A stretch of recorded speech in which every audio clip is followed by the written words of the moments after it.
The climate crisis has never been so real for us. The increasing heat, water shortages, forest fires, heat strokes, droughts, and floods have become a regular part of our lives. Yet, the environment is barely an aspect of our decision making. Is climate crisis real? What should we expect in the future? How do we go about from here?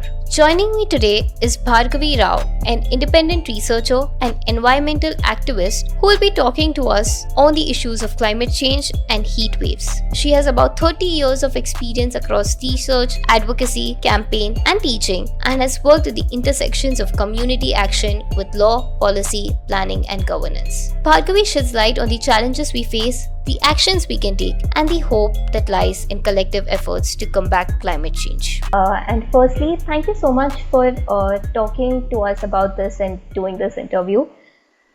So, my first question is that we have seen that climate change is happening. I think at least this summer in Bangalore, we have started experiencing it firsthand because of water shortage and extreme heat that we never knew before. But if you could help us understand where exactly are we standing now in terms of climate change? Because we have seen research, yes, we have heard about it in the news, but the impact, I don't think we really understand it, at least not until now in Bangalore. So if you could help us understand that firstly. Yeah, so as we all know, the IPCC has been doing research year after year, and every year there are reports. While we go and attend the COP meetings and we make the big promises, coming back home, there is very little demystification of what the whole thing is about. So the numbers or what is happening in terms of melting of snow or the extreme weather events on a day-to-day basis, in a regional basis. I'm just sorry to interrupt you. I think there is Yeah. an echo in your voice. Maybe the mic is too close, like here and there for a few words, there is an echo. Oh, is it still there? Yeah, it's Can you there. still hear it? Yeah, Oh, I think it's the earphones mostly. yeah. Can you hear me now? Okay, yeah, I get the noise. Is it the noise in the background then?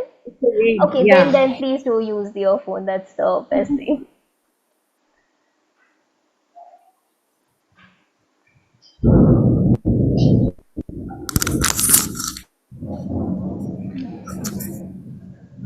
You can also hear the thunder.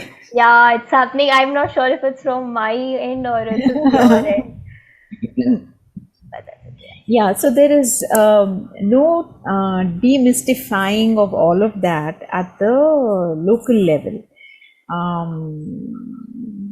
The Ministry of Environment and Forest, in collaboration with all the state Department of Energy, Ecology and Environment, the disaster management authorities, disaster management cells, everybody should have been collaborating with each other, talking to each other, and translating all of that knowledge to the people in a language that they would understand.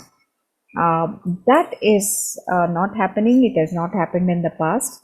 So, while a few of us, maybe people in urban areas, can relate with some of these extreme weather events and connect it to climate change, in rural areas, it is extremely difficult.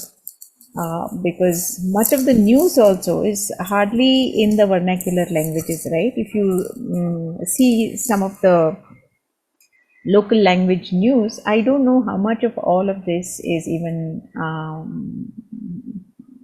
It's broken down and reaching. explained to the people of the rural people specifically who might not talk in English or may have that sort of vocabulary that we see No, in that's what research. I'm saying. Yeah. This information is not available in Kannada, Tamil, Telugu newspapers, or even those TV channels may not be having the kind of discussions at least the English audience are getting. So as a result, they're completely out of this whole understanding of what climate change is all about. I was walking in a park recently, and I was talking to the security guard at the park, And I was just generally asking him where he is from, how long he's been working here, and it was extremely hot. Then I asked him how he manages to, stand in the sun for so long, and he was walking around in the sun. And I asked him, has the summer been the same? He's a very senior person, has been the same, and he said, no, these things happen. And he related everything with God, and God does this and God does that. So, he has no understanding of climate change or what is happening. Yeah. So that way, many people are, completely in the dark with respect to climate change, and the fact that we are already seeing the impacts, and we have to, we are unprepared for it. So when you say unprepared for it, what are the events that could happen in the future? Like one is, of course, we have seen that our seasons don't occur at the time ideally it should happen. Water shortage is there. Can you help us understand more how it would affect the normal public? What sort of events can we expect? See, simple things like the extreme heat that Bangalore experienced. I think this has been one of the hottest summers, and we were conducting consultations with some of the vulnerable communities as part of a project in the context of climate change. And while many of these, so when I say vulnerable communities, we were talking to senior citizens, we were talking to sex workers, we were talking to people who've been living next to a landfill. So for them, while they experienced the heat and the floods 2 years back, they did not have the bandwidth to kind of deal with it, because they said we don't have simple drinking water. On a day-to-day basis, there's no drinking water. And when the heat is so bad, the least that we can expect is, water everywhere, availability of drinking water everywhere, and also free of cost. The fact that we have to buy paying 20 rupees per bottle is very expensive and something we cannot afford. And the water we bring from home is definitely not enough for us when we step outside. And they also spoke about the lack of toilets everywhere, the lack of water in the toilets, the lack of shade to stand and wait for buses or autos or any other mode of transport. So, with this kind of lack of infrastructure, the city and its residents, particularly the marginalized and the vulnerable, they don't have the wherewithal to deal with it. Like you and I might take a auto rickshaw or a taxi, right? They will have to walk that extra distance to their place of work or wherever they are walking, and definitely they will get dehydrated more easily.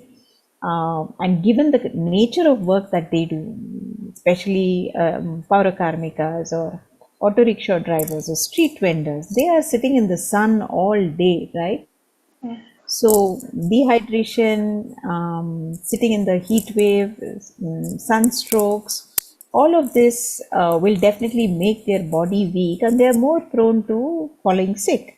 And they are drinking all kinds of water and probably also eating food that is exposed, right? So they will also be prone to gastrointestinal diseases and respiratory diseases, a whole lot of other epidemic diseases. And they don't have the again health insurance to take care of all that. They're paying out of their pocket, so they will end up being in debt. So this is going to create a deep poverty in all of them, and it could also translate to intergenerational poverty, because I see street vendors in a place close by to my house where many of them have small children, and children come and sit there after school till late in the night, till parents have to go back home with all their remaining stuff. So it's going to be very harsh on all these vulnerable people, because the city is not prepared and they are not prepared. They don't know what is happening, why the heat is so much, why is it raining so much. They don't know, right? But if at all there was some information everywhere, if every ward in the city took it up upon themselves to have somebody go around and announce saying that, there is a heat wave, don't come outside between 12 and 3, sit in the shade, drink lots of water, don't expose yourself to the sun, ensure you're drinking boiled water, things like this. These Basic very simple things. precautions that can be taken at the first level at Yes. least. Yes, that is completely absent. So these people have no idea what is happening, and they are falling sick, and they're totally unprepared. And this is a condition that's happening across the city, right? And the victims of this will be those who can't take care of themselves for various reasons. Look at the senior citizens. Look at the disabled sector. Um, yeah. And those at the intersection of class, caste, religion, they will face the brunt of it much more. As compared to at least the privileged section of the society. Yeah. Also, I think partly you have shown us a picture of what it is like for the marginalized section and how they suffer more. But if we delve deeper into it, since farmers are one of the first farmers, construction workers are somebody who are going to experience climate change at least in the first hand due to either drought, heavy rainfall, or as simple as the first thing that we spoke about, the heat wave. Uh, because you've worked with these sections of society, can you help us understand how it has changed over time, at least let's say the past 5 years? And are there any precautions, or do they have any sort of resources available to them as per your work that you've done with these sections? See, with respect to farmers, there are early warning systems from the government side that will warn them about the rainfall or the drought condition, because their sowing, preparation of the nursery beds, harvesting, all of that entire agriculture cycle depends on the weather, right? There are systems in place where they do get to understand when the rain is going to come or not come, and so earlier they used to depend on their traditional calendars. So they would, depend on a particular rain coming on a particular day in a particular month. That would be then an indication for them to sow their seeds and prepare the nursery bed. But now those patterns have shifted. And I don't know how many people are really aware of the systems in place where they tune into those channels or get the messages or log on to those websites and understand these things.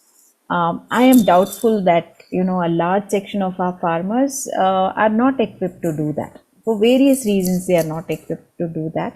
And there was a study done by a group of researchers in NIAS who were looking at the uptake of the climate change information by farmers in a few districts across Karnataka.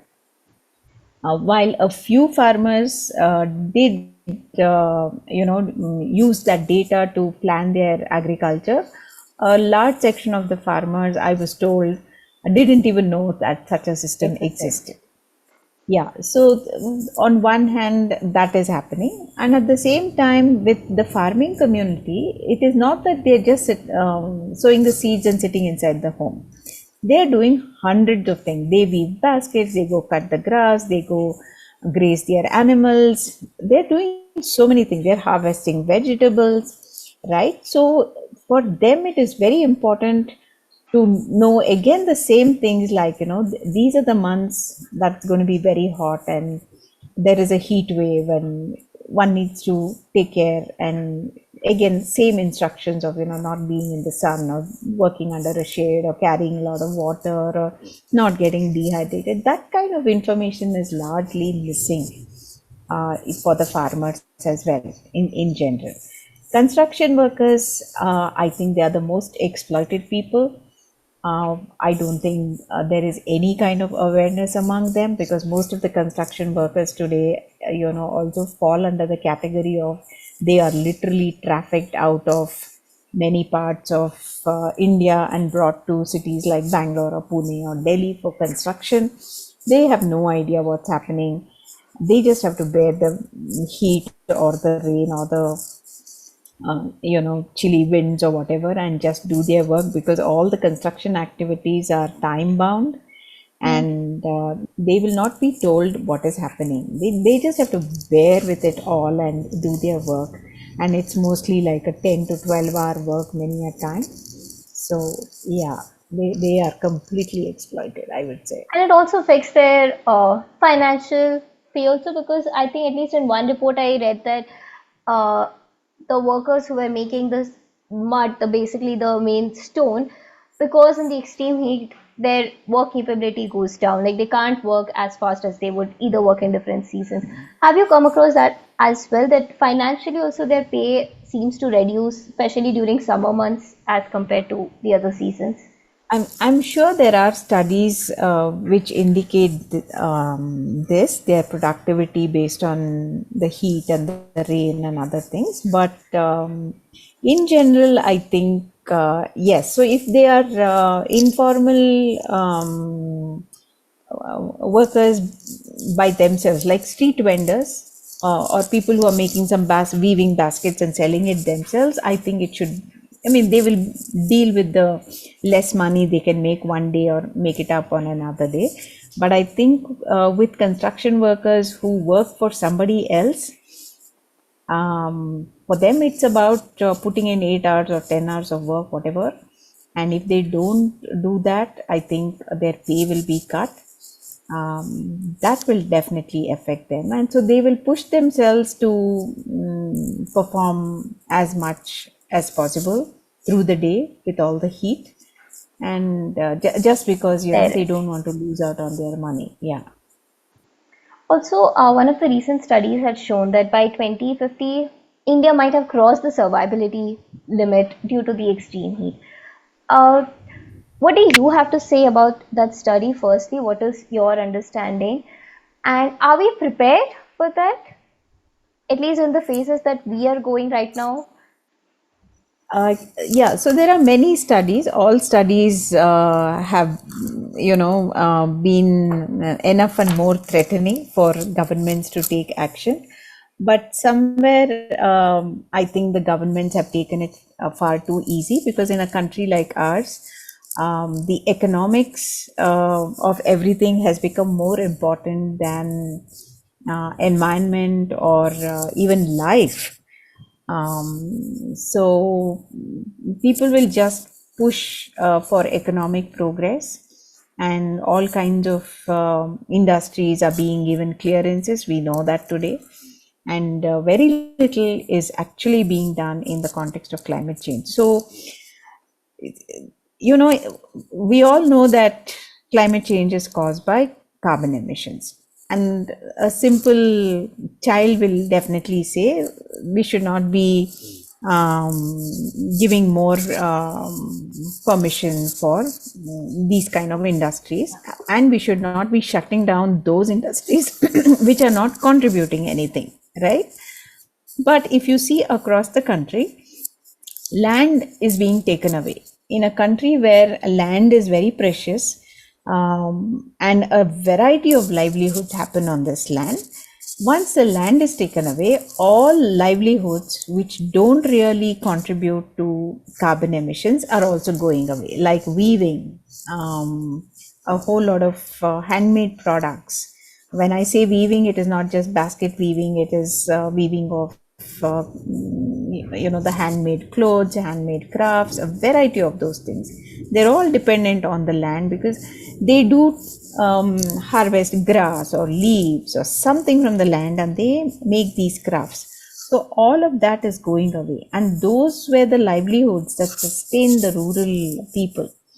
It brought in that little extra money from, in addition to their small patches of land, which got them, some money, and it supplemented their life. So today, all those livelihoods are also going away. And that is a sad part. So definitely we are not thinking correctly when it comes to climate change, and we are not paying attention to issues of land, because it's only when you have access to land that you will be able to find solutions and do something about it. And another third point is, the local people are not part of these decisions at all. Okay, climate change is happening. There is going to be a heat wave. There is not going to be water, or it's going to flood this year. How are we prepared for it? What is it that you would all want? So that the people who are going to suffer, they should also be part of the plan, but they are never part of the plan. It is always a parastatal agency. It is the bureaucracy or some industry related technology that is being pushed as solutions, and not the local people at all. Again, so I think this is very similar to what's happening in Uttarakhand right now, where people are firstly bearing the brunt of the forest fires, and they are also going to put out, which has also claimed lives because they went into the forest during those times. One thing is that, and of course, we understand that Uttarakhand forest wildfire has happened because of the extreme heat that's happening across the country. Do you think rainfall would help to put out these forest fires? Like, is it going to be a solution at least for this temporarily? See, forest fires happen across all the Indian forests, both in the north, northeast. This is the foothills of the Himalayas, the Uttarakhand region, the northeast, and also in the Western Ghats. Forest fires do happen when summer months get very hot. There is a lot of dry litter down, and the leaves are all gone, so it does catch fire. But the kind of fires that we are seeing today in Uttarakhand, and usually over a small patch it kind of goes and then it eventually stops. But what is happening in Uttarakhand is, one, the average temperature there has increased over a period of time, and then rainfall patterns have shifted. It no longer receives the same kind of rain it used to receive. So the region has become extremely dry, and also the land use pattern. I was talking about land, right? So the land use pattern, just like in Bangalore, is even same thing in Uttarakhand, has changed so much that there is construction everywhere, road building everywhere, and all of this has had its cumulative effect on this forest fire, and there is nothing really to kind of bring it down. So they are using helicopters to douse the fire. Yeah, so it's going to take time, and we can't just ask for rain and rain won't come down when we want, right? So it's a series of factors that has caused these continuous fires in Uttarakhand. Also, you mentioned that there has to be significant changes at the decision level, at that point, to tackle the climate change, or at least to help us survive and not worsen from here. What are those changes? What has to be taken into consideration while making the decisions? Like I said, first of all, it is the local people participation. All these plans, whether it's a disaster mitigation or any kind of disaster, the plan has to come ground up. Because a simple thing like, in COVID-19 time, what happened? At every street level, people knew who needed what, and neighbors helped each other. Within the apartment complexes, people helped each other. They knew who needed food, who needed water, who needed hospitalization, who needed a doctor, who needed medicine. Everything they knew, right? So things have to start from there. and the plans have to build higher up. Unfortunately, in our city today, in our country today, these plans are top down.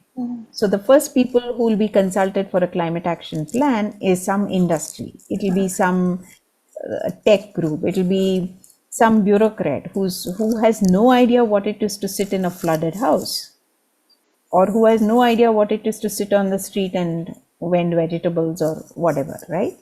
So that is the problem. So there are no ground up plans. And secondly, there is a breakdown in governance in the city, in the city and across all cities. So there is something called the 73rd and the 74th Amendment, the constitutional amendment, which had provided for decentralization of all services and administration. That has never been implemented to the letter and spirit in the country at all. And that is a major problem. And also, the Disaster Management Act is a central act.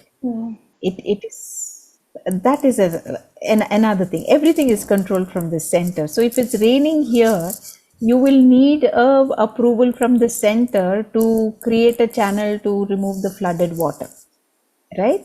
So these are some major drawbacks which are not helping address climate change today. And it's the same thing with public health related matters when it comes to climate change.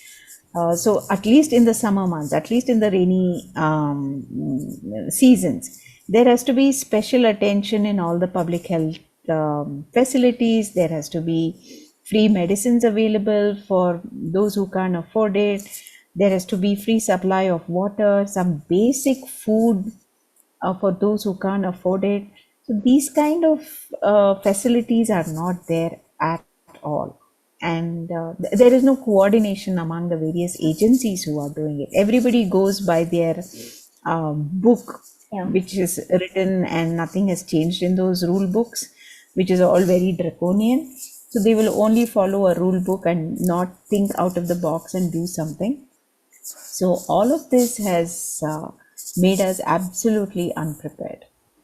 So technically, we are not prepared, and at least for now, it doesn't seem like the systems are also helping in solving this problem. Yeah, see, now with even a simple rain like this, the street outside will be flooded. The parks are flooded. Yeah. And so tomorrow nobody will be able to use the parks near my house because the parks are all flooded, and it'll take another week for the water to drain by itself.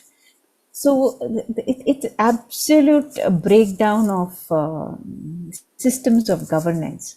If the local municipality, the ward committee was in charge of the park, of the lake, or the road, or everything, they could immediately go and fix it, right? So somebody calls and says this is happening, they could go somebody fix it. It doesn't work like that. There are so many departments, from the BESCOM to the BWSSB to the horticulture department. Each one is taking care of one thing, and there's so much chaos and confusion. So they also by the have time to coordinate all the departments interrelated. They have to. Yeah. Also, what do you have to say? At least in this election season, we don't see climate action plan or even climate crisis being a topic at all. Even in the manifestos, we barely see the word climate change in any political party's manifesto. There has hardly been one or two instances where they have been mentioned. Yes, of course, we do understand that our unemployment, our economic crisis are more important to people because these are short terms. But how do you see the overall coverage of the climate crisis, especially during the election times? Because now also we are facing the brunt. I mean, Yeah. we saw a BJP leader facing a heat stroke right in the middle of the rally in Maharashtra, and that's when it does get the attention. So, what do you have to say about that? Yes, so anything to do with environment, climate change, all of this is like secondary, tertiary, not even in anybody's list of things to do. So it has taken a backseat totally. I think unless another disaster strikes, we won't learn from our mistakes at all. We're always responding to some disaster. When disaster happens, we will do something, and after that, forget about it, right? So we've led the country like that. We've led our lives like that. Even we, we're not prepared. Every time we go out, how many of us even remember to carry an umbrella with us, right? Or a raincoat with us, or a water bottle with us? We don't. Because we've got so used to not being prepared. Whereas if you do see some of the, or even simple thing like, the fire systems, so a fire drill exercise, which we do in schools and colleges, it will tell you how you should go out if the building is on fire, right? Those kind of early preparedness is completely lacking. And no major political party leader, nobody, they also don't want to talk about it, because they, I think, somewhere feel that the minute you talk about environment or climate change, it is not a very popular thing among many other people, because for them, they are dealing with more burning issues of not having water, not having job, not having health care. Every day people are firefighting, so those firefighting issues are much more important than environment today, and so it has taken a back seat. And maybe to some extent some middle class communities might demand a few things, but beyond that, I don't think people are even asking for any environment based asks. There are no asks. Yeah. So because of that, even the leaders, politicians are not really interested because that does not Yeah, yeah, give the voter base. yeah, yeah. So, lastly, what can individuals do in their everyday life that can help in sustainability? Because I think we have gone beyond the point of segregating the waste. I think one recent report did say that it's not useful to that extent now. Like we clearly can't stop the carbon emission with that. So, what can the individuals do in their everyday life? I think one is to read and be updated about the science of things, and then secondly, understand the local law. And then there needs to be a bridging between the science and the law. And once you understand that, I think you will take responsibility for yourself. Like you will start composting yourself, you will start a local garden in your own house, you will recycle your water, or you will use the amount of water you use will be less, the amount of electricity you use will be less. How many of us in Bangalore know that much of our power comes from this region called Pavagada, which is like 13,000 acres of solar park, which has displaced nearly 5 villages out of their livelihoods. So it is coming to us at a huge cost. So knowing fully well that I am able to sit in a well lit room with a fan on, perhaps an AC, is the fact that it's coming at the cost of some home in a village where a child probably has been pulled out of school, or a little girl has been pushed into marriage, and the fact that they don't have food at the household level, that kind of understanding is completely lacking. So we are also very irresponsible when it comes to resources. So that's the reason I said one has to read a lot, read and engage with the civil society. It is with the civil society today where a lot of knowledge is being generated, because civil society works at the ground level, at the grassroots level, and they are constantly trying to find solutions to local problems. So I would say read and take a call for yourself and consume less. It's time we go back to the kind of lives perhaps 2 generations before us led. They needed very little, and they recycled everything as much as possible. So we have come very far from all of that. I hardly see anybody mend their clothes or put them, sew a button back onto their shirt and things like that, right? We generally tend to chuck it off. So I think it's time we go back and consciously take those decisions with everything that, being conscious of how much water I use, where is my water coming, where is my food coming, how much of the local food am I consuming, what is it that I am wearing. It's perfectly fine to have a variety of clothes in my wardrobe, but is at least 50% of my clothes made in the region where I come from? These kind of conscious decisions, I think, will help take us a long way. And I think we've passed that stage where you become dependent on your government and expect them to do something. I think citizens have to take the responsibility of bringing about that change, and many people across the world have done that, and even in our country people have done that. It is these alternatives that today are probably the only hope to shape policy decisions. So it's like owing up the responsibility on first at the individual level that will bring about a change at the community Yes, level. yes, yeah. I think that's a good way to end this. Thank you so much, ma'am, for doing this. Welcome, welcome.